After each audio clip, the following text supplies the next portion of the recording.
like you say, you don't want to be judgmental, but just driving by somebody, that's exactly what you're doing. You're being judgmental to an extent in what they're out there for as a person. What's your story?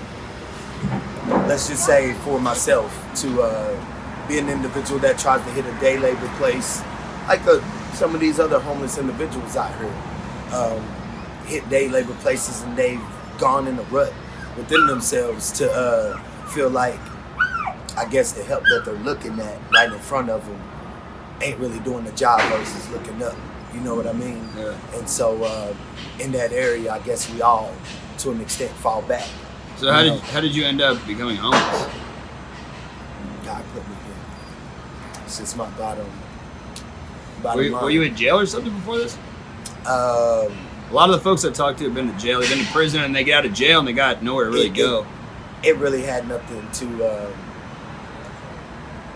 I mean, it got me here a little bit, but as far as you want to say, like the excessive background to be a felon and that kind of thing, no, I'm not one of those. You know, just 39-year-old man, you know, trying to, I guess, do something with his life, and you got family members that only let you couch surf for so long. Friends that let you do the same thing, you know, before you become. What kind of resources? What kind of resources are you using to try? Are you trying to get into a house? I'm guessing. Man, I've felt like I've exhausted pretty much all of the resources around Austin to the effort of me running around, going through the same kind of. You go to the Arch? Nah, I use it for a mailing address, but I've switched that up. You know, because there's people there that play games with homeless people, and I don't really have room for the kind of games that they want to play with them, supposedly helping you, but they make it when I was going there. Now, some things probably have changed up. I don't know. What are your thoughts on the camping ordinance? I just go back to my Bible verse. It just says that poverty will always be there. You know, it's you'll solve it for one person over here, but then it turns around and it's going to still be on another person. To me, it's just the devil of trying to exhaust people out within that area to constantly have you on the move. When you get off work, do you think it's, or just when you're tired, do you think it's proper for you to always be moving around? That's part of the sit. No sit, no lying, no nothing. You know, it's like a person can't walk around 24 hours a day and not sit down somewhere. It's funny that individuals out here that I guess that's supposed to have jobs, they can pull out blankets and stuff in the parks and things of that nature and not get harassed by cops. But you let someone that looks like they're homeless try that, they're gonna get harassed by cops. Do you think it's good? Do you think it was good that the city council rescinded the no sit, sleep camp on public property except under the bridge? I live on the bridge.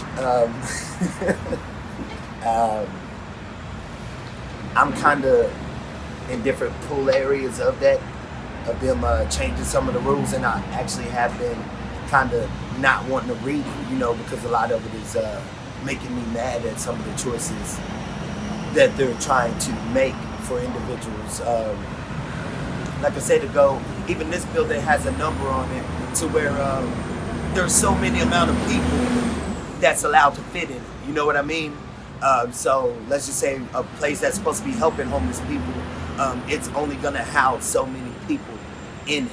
And that's why you see a nice amount of those people also hanging out around the Arch, the Salvation Army, because it's only gonna be able to put so many people up in that building. What do you think a better solution would be? Throw anything out there, man. I've heard all the ideas. You know what I mean? It really, I don't really think there's one direct solution. You know, all the ones that they got going on to an extent, I mean, it helps different people along the paths, you know, and so I just don't know what to say that one direct thing is that's going to help individuals out here. What would help you right now? A consistent job. Just a job. Consistent job. Yeah. I'm doing this job right here that I'm doing two days a week. Other than that, I'm not here flying signs.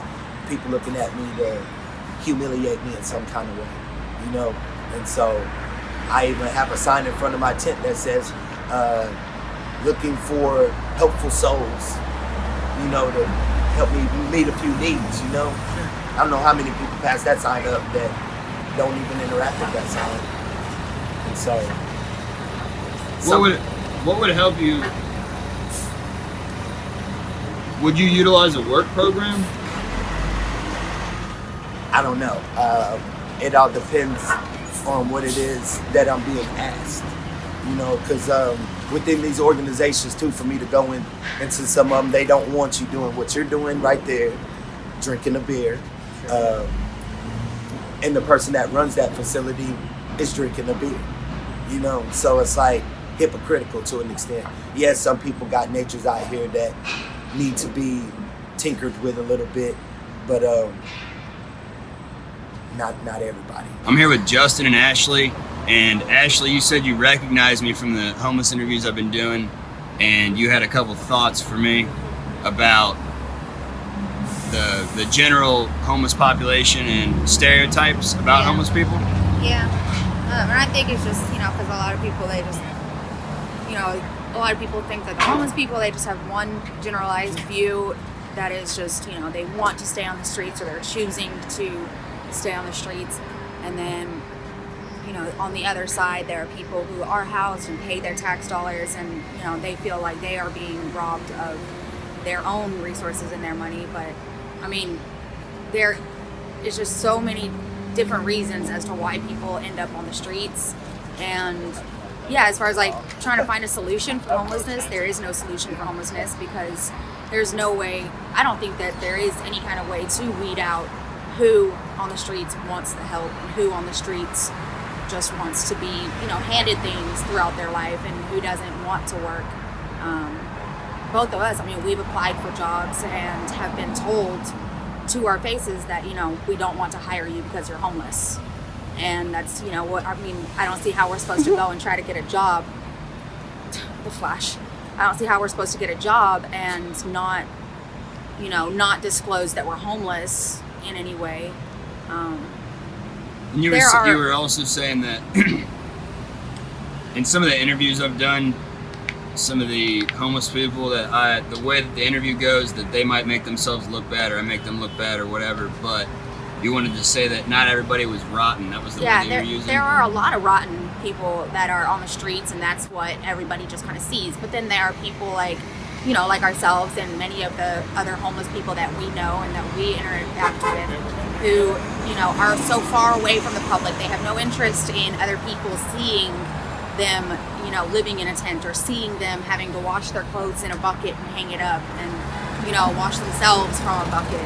And, it's not all of us are violent, or like you said earlier, malevolent. Like, not all of us want to cause trouble, but we're all just kind of hiding in the background because we're also afraid of, what the general public thinks of us. Everybody just has this basic assumption that if you're homeless, you're going to be violent, you're going to be, a freeloader or panhandling. Drug addict. Yeah, or a drug addict. That's just the basic idea of homeless people, is that they're just all drug addicts, and that just really is not the case. I mean, ourselves and so many of the homeless people that we know don't touch drugs. Occasionally maybe drink, but it's not like how people think. It's just anybody who's homeless wants to be there, and that's not the case whatsoever. In some cases, yeah, I mean, we've met plenty of people who have decided this is their lifestyle and they're completely okay with it. And that's okay for us, because, it's like, if that's what you choose, it could be, more expensive for taxpayers to try to, force these homeless people to do things that they're not wanting to do. But as far as like allocating those resources just for people who do want to take advantage of those resources, it's hard to, really determine who seriously wants to get off the streets and who is just looking for, a couple extra bucks, or, some free stuff. And, it really takes, like what you're doing. You're going around, you're actually like digging in and getting to know you know, the difference between those people on the streets. And it's, I mean, since I've been homeless, it's incredible for me to really like realize that people try. I mean, even when you don't see homeless people trying, I mean, we try. It's just hard to get people to see us as humans. Nobody wants to look at us and think that we have emotions, you know? Yeah. But, well, hey, I know. appreciate you talking to me, and I'll put your perspective out there. Absolutely. Hopefully you guys liked the show today. If you did, check out anchor.fm/Faust and Furious to donate a couple bucks. More than likely, you're not going to do that, so just let a couple people know that you like the show. Either way, check me out on social media at Faust_Furious. Thanks for listening.